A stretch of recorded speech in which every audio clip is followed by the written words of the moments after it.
Hi students, welcome back to the Google Classroom of Class 7 Geography Chapter 5 Water. How are you children? I hope all of you have studied the previous topics of this chapter very well and you all performed very well in your test paper. Children, in the last class you have learnt about the terrarium, water cycle and distribution of water. What is terrarium? It is an artificial enclosure for keeping small house plants. Then what do you mean by water cycle? Yes, the process by which the water continuously changes its form and circulates between land, atmosphere and ocean is known as water cycle. Today we would focus on two different topics. Which are they? Ocean circulation and waves. Children, what do you mean by ocean circulation? Ocean circulation is the large-scale movement of waters in the ocean basins. Winds drive surface circulation, and the cooling and sinking of waters in the polar regions drive deep circulation. There is something magical about walking bare feet on the seashore. The wet sand on the beach, the cool breeze, the seabirds, the smell of salt in the air, and the music of waves, everything is so fascinating. Unlike the calm waters of ponds and lakes, ocean water keeps moving continuously. It is never still.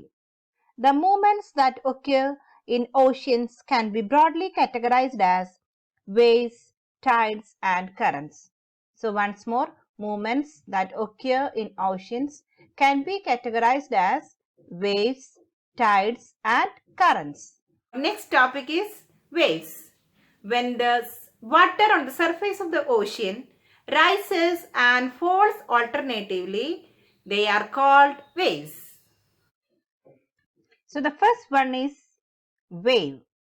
When you are playing throw ball on a beach and the ball falls into the water, what happens? Yes, it is fun to watch how the balls gets washed back to the shores by the waves. So children, what do you mean by waves? When the water on the surface of the ocean rises and falls alternatively, they are called waves. Once more, when the water on the surface of the ocean rises and falls alternatively, they are called waves. Children, have you heard about tsunami? Yes. During a storm, the winds blowing at very high speed form huge waves. These may cause tremendous destruction. An earthquake, a volcanic eruption, or underwater landslides can shift large amounts of ocean water.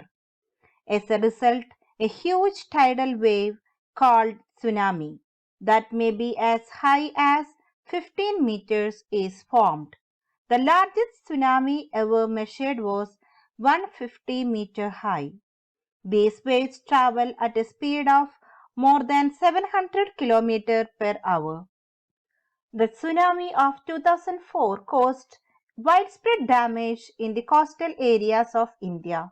The Indira Point in the Andaman and Nicobar Island got submerged after tsunami. Then, in short, waves. Water on the surface of the ocean rises and falls alternatively, and this is called waves. During a storm, the winds blowing at a very high speed and form huge waves, and these are called tsunami waves. Okay, an earthquake, a volcanic eruption, or underwater landslides can shift large amounts of ocean water. As a result, huge tidal waves called tsunami that may be as high as 15 meters is formed. Largest tsunami was 150-meter high, and these waves travel at a speed of more than 700 km per hour. Then this is very important one word.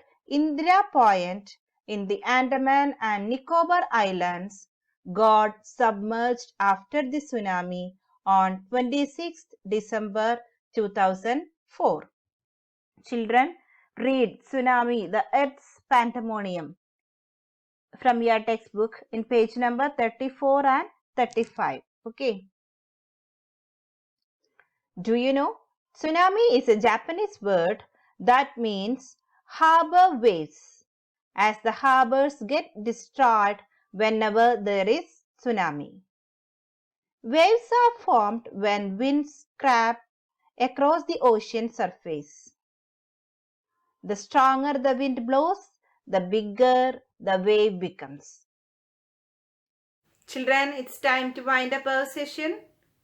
When the water on the surface of the ocean rises and falls alternatively, they are known as waves. So children, please note that the corresponding URL, notes of the lesson and test paper are also attached along with this video. Make use of all these available resources, study well and attend the test paper without fail. Thank you.